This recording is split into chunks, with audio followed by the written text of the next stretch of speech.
Wait. Before we start, just want to make sure we're clear here. While this podcast talks about sobriety, mental health, and addiction, it is not meant to replace professional medical advice. Welcome to Sisters in Sobriety. I'm Kathleen. And I'm Sonia. And we're ex-sisters-in-law, brought together in marriage and bonded through our sobriety journey. Join us as we talk sobriety, addiction, and everything in between.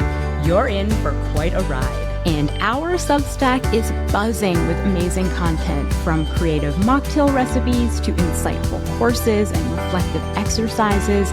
There is something for everyone. Don't miss out. It's a great way to add some extra joy and depth to your journey. Check it out.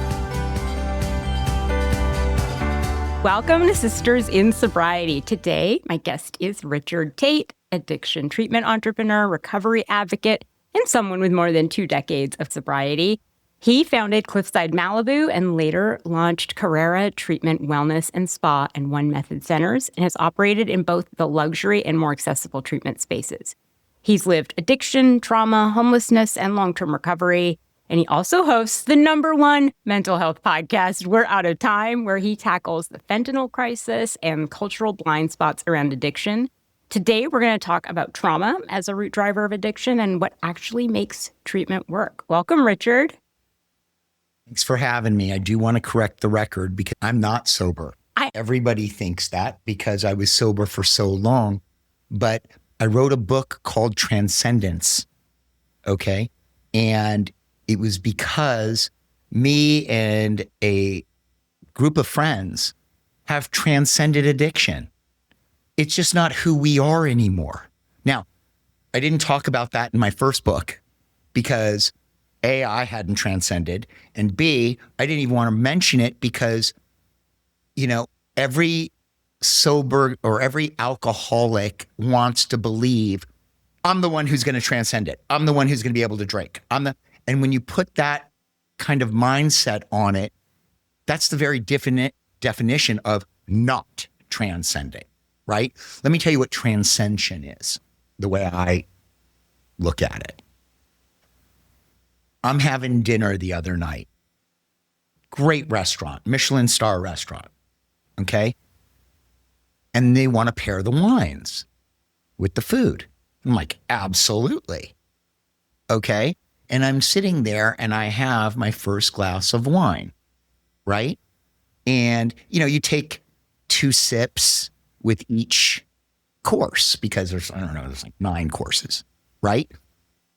And I probably had the equivalent of 1 glass of wine. But at that point, and there was still wine in the glass. At that point, I start to feel it. And I said, that feels nice. And I pushed the glass to the center of the table, right? Now, look at it the way I used to behave and where 99% of the people behave. Oh, that feels nice. If that feels nice, more feels better. Okay? I don't have that note. So, it's just not part of who I am anymore. So I think that's something that people should thrive for, right? To not be trapped by addiction or the label. Go out and enjoy your life. It's okay. But you have to do the work first, because if you horseshit yourself on that one, you're screwed. So you better be, honest with yourself. So anyway, that's my story and I'm sticking to it. Yeah. Was this an identity shift that you felt was happening over time? Or one day you wake up and think, I'm good. I'm going to have half a glass of wine tonight. No, I've known I've been good probably 5 or 6 years before I had my first glass of wine. For sure. Because think of it this way, right? If the second you're good and the first thing you do is reach for a bottle, then you ain't recovered. Yeah. So I remember speaking to my ex about it, saying, I think I'm good. And she goes, yeah, let's not risk it. I said, sure. And we would talk about it maybe every couple years. And I don't even think I told her I had a drink for a year. And it wasn't that I was hiding anything. It's just, it didn't come up for me. It wasn't something that was important to me anymore, because I'm the guy who says that if your life isn't as good sober as it was when you're loaded, you can't stay sober. The end. It just doesn't work that way. So when you get to a point where you're thriving in the world, I mean, that's what we do at Carrera. We don't get you sober. A lot of places get you sober. We get you sober, and then what do you want to be? What do you want to do? Right? Let's create these goals. Let's start thriving. Let's start living. You know, who do you want to be? What is your best self? And that's what we focus on. Okay, that's what I focus on after, 25 after losing 25 years to drug addiction and being in the treatment space for over 20. It just, you can't do all of that. I'll argue it this way. If I wasn't who I am today in my evolution of substance use disorder, then I would argue that no one should ever come to Carrera. Ever. And the reason is because everybody wants to live their best life. And if you've got a disease, that ain't your best life. So get to work. So you explain the difference between how you drink now or use now and how you I've had 10 glasses of wine. I've had 10 glasses of wine in 6 years. I wouldn't consider that drinking. I would consider that enjoying my meal. So that is so different than how you used to. Can you still remember what it felt like before? And so what is that difference other than that kind of like, oh, that feels good, I'd like a little bit more? What else is the difference? Look, I'm the dad now. My kids have never seen me loaded, not ever. Mm-hmm. I was an absolute train wreck, not like a lot of the people that come into treatment today. I mean, I was bad. Okay. And when I had children, I had, got sober in 2003. I had my daughter in 2009. So I had 6 years sober at that point. I was not solid. I was not. I owned arguably the finest treatment facility in the world at that time. And I was not solid. I had this old idea in my head, and this is the addict thinking. I had this old idea in my head that one day I was going to sell my place and then I was going to get loaded and die the right way, the way I wanted to do it. Okay? And then I had a daughter. And that changed everything. And then I had a son, and that changed everything. And what I realized, and it wouldn't have changed anything had I not had that base, that 6 years, right? I had the tools. But after my daughter was born, I went into a 6-month depression. And what I was mourning was the loss of that old idea, right? Because now I'm stuck. I'm not getting loaded with an infant, a daughter. It doesn't sound decent to me. Now, had it happened 6 years earlier, it wouldn't have mattered how it sounded to me, right? Because I wouldn't have had the choice. I would have kept using. But if you have that baseline, and then something life-altering comes into your life, and you're awake enough to notice it, that starts the process of changing everything for the better. And that's what happened to me. Would you describe that moment as like it's time for you to start doing the work on emotional sobriety? Or had you been doing that work and this just shifted maybe the direction a little bit? Well, that's an excellent question. The reason it happened for me, and it happened way late, like I've got friends that it happened for real early. For me, it happened late. So I've never not been in therapy, ever. Now I'm currently in therapy 3 times a week. Okay. But for a large portion of my sobriety, I was in therapy 5 days a week. Because, sure, I needed the containment. I was a lump of coal. Okay? I needed a lot of work. And, I like to joke that I'm probably the most over-therapized person on the planet. Okay? It's not something you have to do. It's something you get to do. It is the ultimate luxury. It is the way elegant people deal with their stressors. Okay? And so if you really believe that and you really want to work to be your best self, right? To not be in active therapy for whatever you need, okay, is it's just not the way it's done. Not for me. I had therapy this morning. So in therapy, when did you, or how did you start to connect the dots between childhood trauma and your addiction? And like what year sort of in the trajectory of your therapy was that? Okay. I got the best story in the world for that. And I've done the same thing probably a couple hundred times and helped those folks out because I was helped in the same way.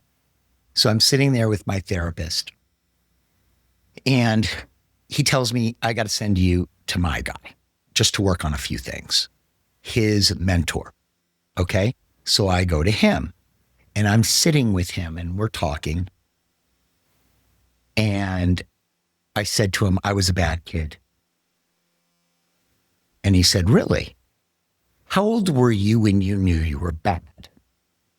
And I said, 5. And he lost his shit. He is 75 years old at the time. His face went immediately beet red. There was a garden hose here, and he was spitting on me this close from my face. No bad 5-year-olds. What the fuck is wrong with you? And he explained it to me. He explained to me that at around 5, I couldn't form the thought that my parents were douchebags and idiots. I couldn't form that thought. The thought that I formed was because I'm small, they're big. I need them for shelter and for food and for protection and love, right? All these things. So I can't say you're defective, parents. I turn it inward on me and I say, I must be bad. That's it. I must be bad because if the people that brought me in the world are treating me like this and hitting me and screaming at me and telling me that I'm stupid and all this other stuff, if they're doing that to me, I must be bad. And then it gets reinforced every time they do something shitty. Okay. And pretty soon you're a 45-year-old man being run by a 5-year-old because the tape kept playing. So once you understand that and you do the therapy work on the periphery, right, to really, and it's easy when you have children because then what you do is, for me, it was easy because I had a son who was about 5 at the time, or maybe it was my daughter, I don't remember. But I superimposed me onto them as 5-year-olds. And I'm like, I saw myself as my son or my daughter. And I was like, No, I would never raise my hand to my children. I would never raise my voice to my children. I'm in love with my children, you know? And then I saw the insanity of what my life was because these people put me through what they put me through at such a young age. Okay. So that is, and then I've had sessions where I have put people in my car. Close your eyes. Let's do this. And I do my thing for 15 minutes with them, right? And then they're crying hysterically and whatever, and they have a breakthrough. Then I would call their therapist and say, this is what I want you to work on with them to tie it all up. Okay? And we're done. We're done. This doesn't have to be that difficult.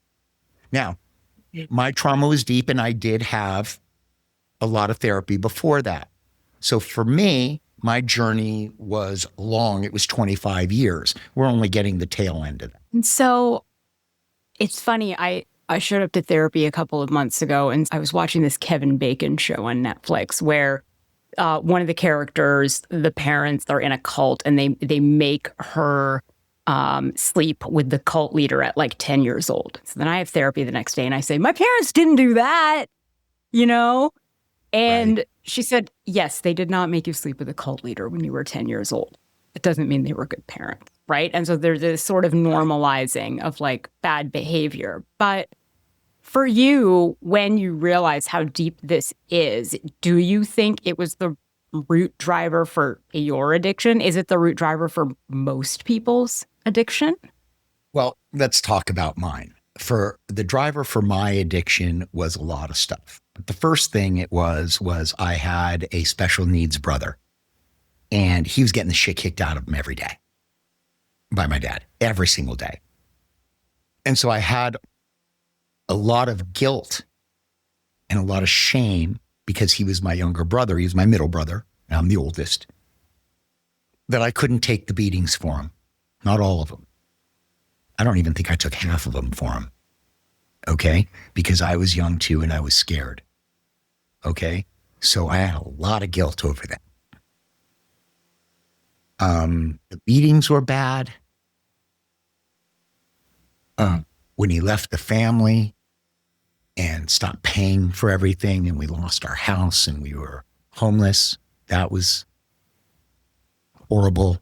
Losing my grandfather, this all happened at the same time, you know? And my grandfather was my everything. I'm not even alive without my grandfather. So it was all of it.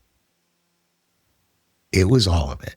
Do you think it was somehow wired into you? Or when you look at it, how do you see that first drink? Do you see it as like, that was it? No, that's the kind of shit you hear from the podium. That's just a talking point that one idiot said, and then the next idiot repeated, and the next well-meaning person thought it was okay to say. And that's how this shit goes, man. These people it's just too much. And I will say this, you know, I want to say for the viewers, okay? If you have to think whether or not you've transcended this thing, you haven't. So this ain't for everybody, okay? And it wasn't for me for 20 years, okay? So, and I own the finest drug and alcohol treatment facility in the world. So if I'm not there, you know, why would you come to my place? Okay? Having said that, I love the people in AA. AA gave me a foundation, and it's the reason I have children. Okay? It's the reason I have the life I've got today. But if we have a conversation like this, and there's an AA sitting to your right, they are livid at the conversation. Mm-hmm. And the reason they're livid at the conversation is because they have to be, because their life depends on it. Right? So I don't make anybody wrong, ever, because all I give a shit about is that people stop killing themselves, stop creating wreckage with themselves and their families, and live the best lives that they can, because we've got one go around here. We're only on loan. We only get one shot at this thing. Okay. And so, let's have a good time. Let's live your best life. Let's be a good dad. Let's be a good friend. Let's be a good husband. Let's be a good employer. Let's be decent. Let's help whoever we can. Let's not harm anybody. Okay? That kind of shit.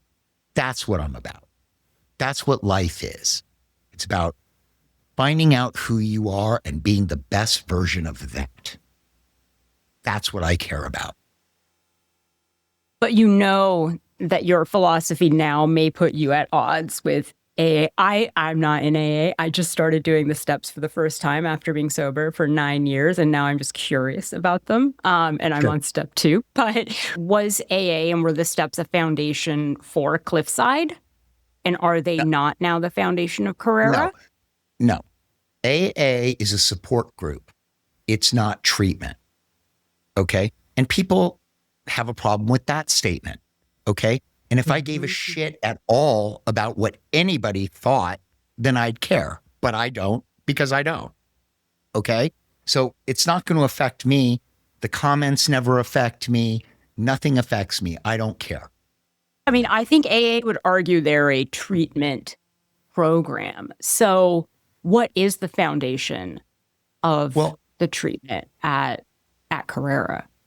At Carrera, first of all, therapy is everything here. But it's also, the program that we have now is completely different. I mean, it's got all the same things that I had in my last place. Okay? All of them. What we did this time, though, was we added a wellness component, right? And the reason we did that, people thought it was, we've got a world-class spa in our treatment center. I took the person from the Ojai Valley Inn, which was a top 100 spa in the country, walked in, said, "What do you make? You're lovely. Come with me." Okay? And I took her that minute. Okay? And we went, and she works for us, and she's a blessing. Crystal is magnificent. And people thought it was a vanity play. Oh, he's going to have a spa in here, right? I can see how they'd say that, for sure. But that's not what it was. Because after I sold my last place, I had 5 years where I couldn't do anything because I had a non-compete. And the one little secret that I had was I did not love myself. Not even a little bit. Okay? I was self-loathing at all times. I would teach this to you so you would love yourself. But that wasn't me, because I'm not worthy. Okay? That was my narrative. So I didn't love myself. And so I started taking care of myself.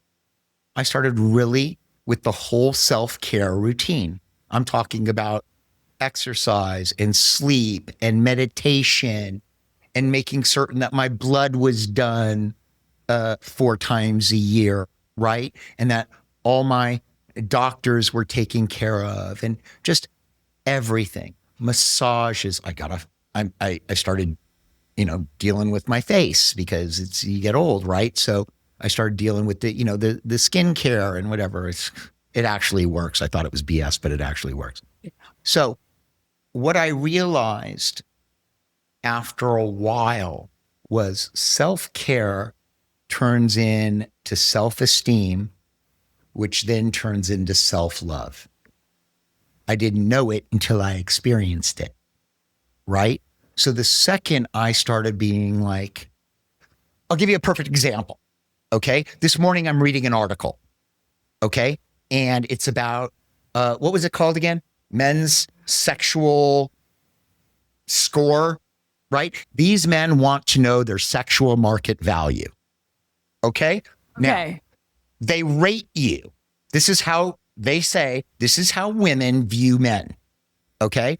And so the first thing is they look at their looks, and then they look at this, and then they, are you a shot caller? Are you a provider? Are you charming? And it goes through all this stuff, right? I was happy with my score. It wasn't bad. I mean, it wasn't great, I'm not like the catch of the year, but I wasn't pissed. Yeah. It made me feel good. And, the reason it made me feel good is because I want to be my best self. Yeah. I do. Okay. And so I was like, oh. And then I went back and I said, well, what was I 10 years ago? Disaster. Disaster. Right? It's self-reported, though. This is your self-reported score that you're giving yourself from now and from 10 years ago. Well, okay, that's fair. If I want to feel shitty about myself, though, I'll call my ex-wife and I'll ask her to grade me.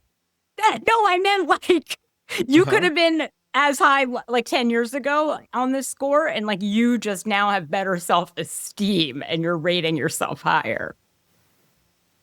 I never thought of that. So maybe I'm horseshitting myself and I'm still a 7? No, if you're a 10 now, maybe you're supposed to make me feel better. Wait, time out. You're supposed to make me feel better. I am on your podcast. I would never do this to you on my podcast. I'm saying if you think you're a 10 now, you may have been a 10 back then. You've just worked on your self-esteem and now you can see that you're a 10. Okay. I just want to make clear that my score was not 10. It was nowhere near 10. Hey. Okay. This is exhausting. This is exhausting. I'm exhausted. So the self-love thing matters because then that goes into, okay, now you're sober. Where the hell is your joy of living? Okay? Because unless you love yourself, there ain't no joy of living. That thing goes hand in hand. Yeah. Okay? So, it's more than just getting sober. As I've evolved, it's like, yeah, okay, good. Let's get sober. But unless your life's getting better, you're back to the bottle. So let's get on it. Okay? We all had that version of my 5-year-old self. We've all had it. But at a certain point, you have to realize I'm the adult. I'm the dad. When am I going to take this over and take responsibility for my own life and stop being a goddamn victim? Okay? Now, this isn't to say I've got a tough love approach, because that is nothing could be further from the truth. I call it a love call, because when people come into treatment, they're full of shame. Nobody gets there on a winning streak. No one gets to rehab on a winning streak. Okay? They're all destroyed and shame-based. Okay? And our hook is, no, babe, we love you. Just come on in. We'll take care of you. And we just hold them, metaphorically, right? And we don't treat them, we care for them. There's a difference. There is a difference. Okay? I talk to my employees, and one of the first things I say to an employee, whether I've hired them or not, I make them call me after they've been hired. And I say, same thing, every one of them. Who is the person you love the most in the world? And they tell me. And I said, good. That person is at Carrera. And I want you to treat every single person here the way you would want your loved one, the person you love most in the world, treated. All lovers. We don't have an asshole in the bunch. Unless you count me, and I don't go there anymore. I don't. I'm not there. Okay? This has been the best thing I've ever done this time around, and it's the best by a lot. By a lot. I have not had one person leave here hysterical. And that's new, because that doesn't happen. Because we have a sicker population today than we did when I was doing this last, right? We've got, the social media has been going on longer. The world's a more dangerous place. Income disparity is more. We had COVID where the whole world shut down and people lost. lifetime experience. Some of these kids lost their entire high school years, right? 10th, 11th, and 12th grade, right? And that affects people. I mean, and then post-COVID, does anybody really care about anything anymore? Does anybody want to work anymore? I've never seen anything like it. Where are all these people getting the money? I mean, everybody must have an OnlyFans account. I don't have an OnlyFans account. Apparently you could, though, given your hotness score. But yeah. Okay, that's not nice. But I did have on my podcast once an OnlyFans pimp. That's not right to call him a pimp, is it? Okay, he's a manager of girls. I think okay, yeah. Did you see it? Did you see it? I think so. The part where I said, how much can I make on OnlyFans? And he says, 60 to 70 grand a month. And I'm like, I'm sorry. Why would anybody? Or one can make that much. He thought I could. Make that much. He delusional. I don't know if I'd make 6 cents. Okay. So this guy goes ahead and I said, why would anybody do that?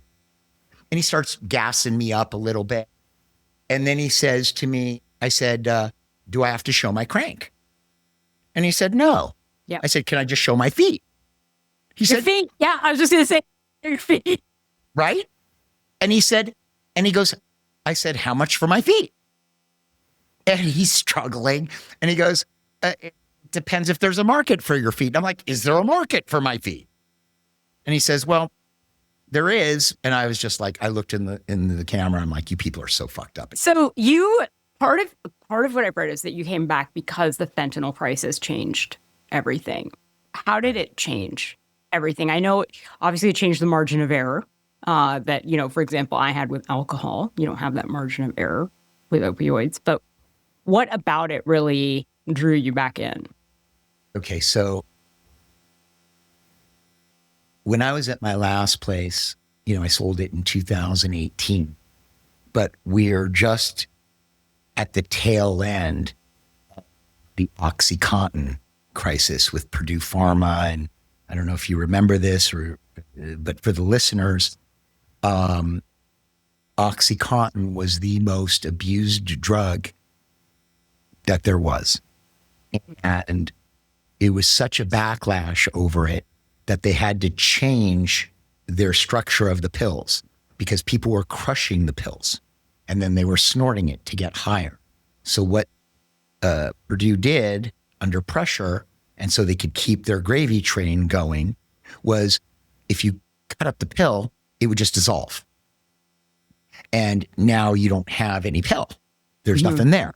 So you had to take it the way it was intended, right? You had to swallow the pill. When they did that, 80% of the market share left. 80%, which goes to show you that 80% of the people using that drug or abusing that drug. Now, then I take off for 5 years, and about a year and a half before I came back, I had treated these 3 boys, same family. The middle one was far and away my favorite. Okay? Angel. His parents would call me for everything. Any problem with the kids. But this kid got into a car accident. And opioids was his thing. And instead of calling me, working that through, okay, they sent him to the doctor. They gave him 60 pills, took them. Now he's addicted again, especially since that's his drug of choice, right? And now he's looking. Doctor cuts him off. No detox, no nothing. This idiot. Okay? So now the kid's looking on the street. One time. Okay? Takes a pill on the side of the road, slumped over the steering wheel and dead. Now, this kid's 26 years old. the most beautiful thing I ever saw. Gorgeous kid, smart, kind, empathetic, just engaged to the most beautiful woman I've ever seen with the kindest heart. Great family. And going to MBA school. And this guy drops dead. And I went insane. I was never going to do this again. Never. It almost killed me the first time. This is the sickest population there is. Okay? And so it almost killed me the first time. But when this kid passed and I found out about it, and I was not invited to the funeral, so I know they blame me for it. This kid had 7 years sober. And I know they blame me for it. I know it. They've never said it, but I know it. So when that happened, I was like, fuck this. I'm coming back here. I'm dealing with this bullshit. I can't take it. Can't take it. It's too much. And then I started the podcast all around fentanyl awareness so that parents didn't have to go through that, because that's my biggest fear. It's my biggest fear that this is going to happen to my children, right? Someone's going to give them a vape or a pill or a powder and you know. And then the podcast it's so tough to talk about fentanyl and death and pain and just, you know, I can't do it on every episode. Now I'm doing it on like every fourth episode. I can't. It's killing me. You know? So that's why I came back, because even though I can only help X number of people, you know, I've given 10,000 people back to their families over my lifetime. You know, that's not nothing. I mean, it doesn't make a dent in the problem, but it's not nothing. Okay? And that's all I got. How should families approach addiction differently today than they did 15 years ago? Well, let's talk about the fentanyl thing, right? Yeah. So about 70%, some people say 40, some people say 70, it's different geographically. Okay? But a huge percentage of the pills and powders now have fentanyl in it. Now think about this. When we were kids, we had a rite of passage, right? And that rite of passage included experimenting with drugs and alcohol. It's just what happened. That's what we did when we were kids. Kids don't have that anymore today. They don't have that luxury. Now, the problem is that when you're a child, your frontal cortex isn't completely developed. This is your executive function of the brain. This is right and wrong, critical thinking, right? That's what this is. And so you think you're indestructible as a kid. So think about it. This kid's going out with half a brain, right? Goes to a party, feels indestructible. He's not using drugs, right? He's not a drug user. He could be an A student. He's at the party on the weekend. But he does a line of cocaine. And because he doesn't have the tolerance for the fentanyl in it, he drops dead. So the kids that are dying from this are kids who are excellent students, just going to the rave on the weekend. Okay. These are the ones, because the rest of them have the tolerance for it. And so the neophytes around drugs are dying. That's most of it. So what do you do about that? Well, I don't know. I love my kids more every single day. Every day. Can't wait till tomorrow. I'm going to love them more than I do today. Okay? I've got 16 years into one and 12 and a half years into another. So I'll tell you the conversation I had with my son at the beginning of the year, dropping him off at 7th grade for the first time. I said, hey, buddy, right before he gets out of the car, hey, buddy, I need to talk to you for a second. Yeah. I want you to take any pills or Daddy, we've been over this 100 times. I know, pal, but listen to me. This is the first day of 7th grade. You're now in middle school. Let me tell you how it's going to happen. Someone's going to offer you a pill or a powder. Don't take it. The only reason they're including you is because they want you to co-sign their bad behavior. They know it's wrong, and if you take part in it, they're going to be less wrong. Please, Dominic, do not take anything from anybody. Okay? I'm in love with you. You're the only son I have, and it's not something that I could ever get over, buddy. Ever. Daddy, I won't. I love you. I never will. I promise. Now, I have these conversations with my kids all the time, early and often. And that's how you have to speak to your kids. And the only reason I get away with that, really, is because I've done the work since these kids were born. I didn't have my phone with me while I was with them. I was down on their level. I was connecting with them at all times. My kid would go, now, I don't know what the hell that means. They do. They have some idea of what it means, but it's not coming out, right? So what do? Well, I just went, just to acknowledge what they were saying so that they would feel important. And there was nothing taking my attention away from you because you're important to me. I did the work. And that's why I can talk to my kids and they listen to me. They actually listen. I do the work, people. They didn't ask you to be born. You had them. They didn't have you. And when you talk about reparenting, for example, so you've learned, you know how to parent. Mm-hmm. How do you teach people to reparent themselves? Well, that's something they do in therapy, right? So look, when you come to Carrera, when you go to a regular treatment center, they see you 2-3 times a week in therapy.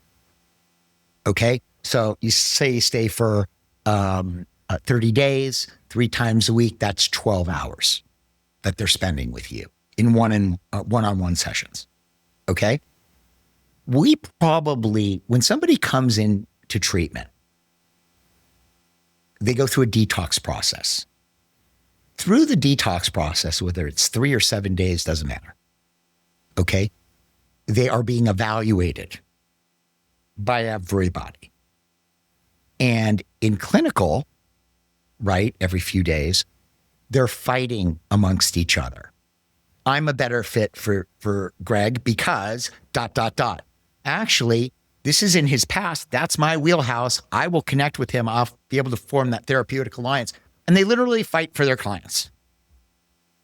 So we do more work just to pair the right therapist with the right patient than most people spend the entire time they're there.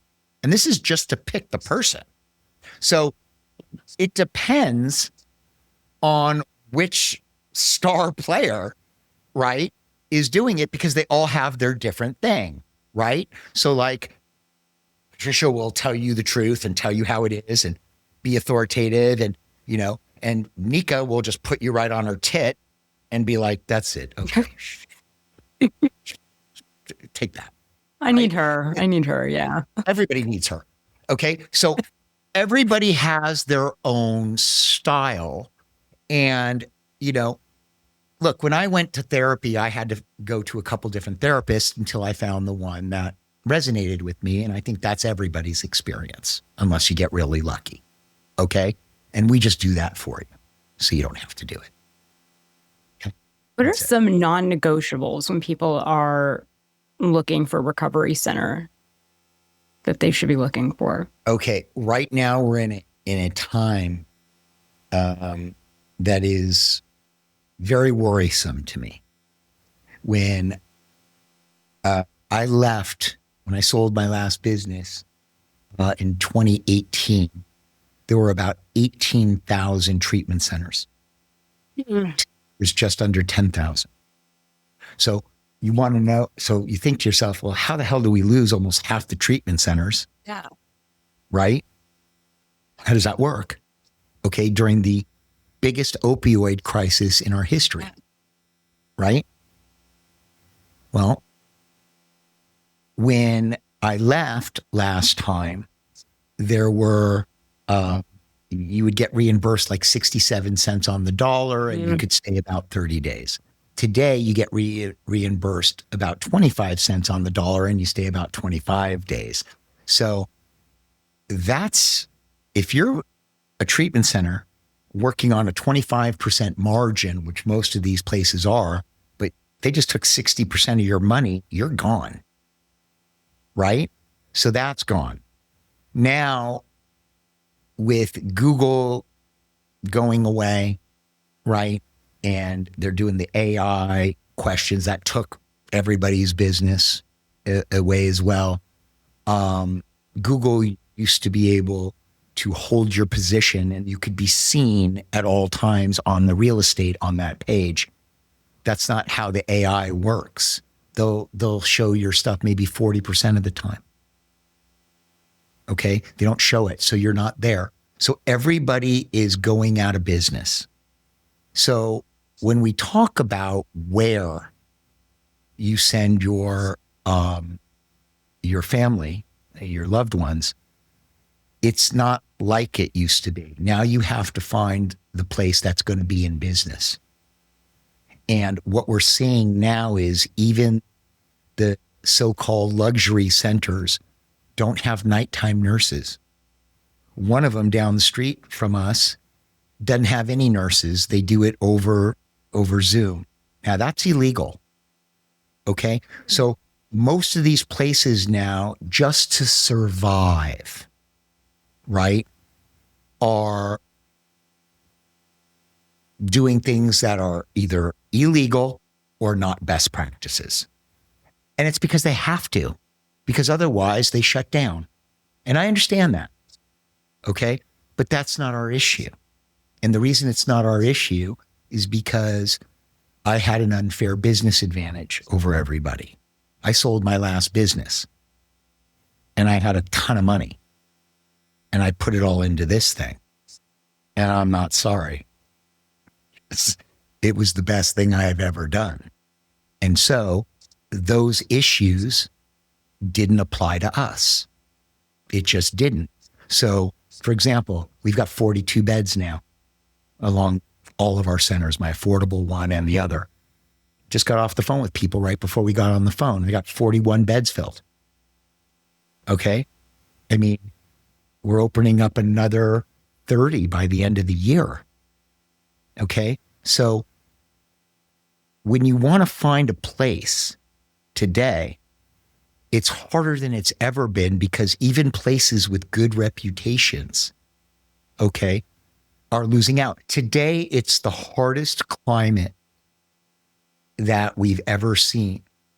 And we have the sickest population with no beds. It is the saddest. It is an indictment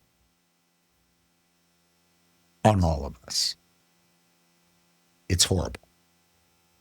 Heartbreaking. Well, I hate to end on that note. I hate to be the bearer of bad news, right? I mean, should we pump up your audience before they all swing from a shower rod? Yes, give us something. Give us something to end. We need something to end on a positive note. All right, give me a positive. Got a mantra? Yeah. Well, I mean, I just bummed myself out too. I know. I'm bummed out now too. I know we're all bummed out. It's never been worse than it is right now. I know. I'm like, this is shitty TV. I just fucked us all over. All right. Here, let me leave you with this. Okay. Okay? Whether you go to A, which I love, or treatment, doesn't matter. The minute you get there, you feel like this is the worst day of your life. The thought that came into my head was, I cannot believe my life turned into this. Mm-hmm. How the hell did this happen? Okay? So there's a version of that. And it's scary. But it's only because we can't see in the dark. Okay? But trust me on this. Hand to God. On my life. It will be the best thing you ever do for yourself and for everyone around you. On my life. Because if it wasn't the best life that I've ever had, I'd be doing something different. Okay? All the best for everyone. Thank you, Richard. Yes, thank you. And thank you, everyone, for listening to Sisters in Sobriety. And we will see you next week. This was Sisters in Sobriety. Thank you for listening and being with us today. If you want to learn more about sobriety and meet your community, find us at sistersinsobriety.substack.com. Are you a sister in sobriety? Then reach out on social media. We'd love to hear from you. If you're feeling generous, leave us 5 stars and a review and follow us wherever you listen. You'll never miss an episode. Until next time.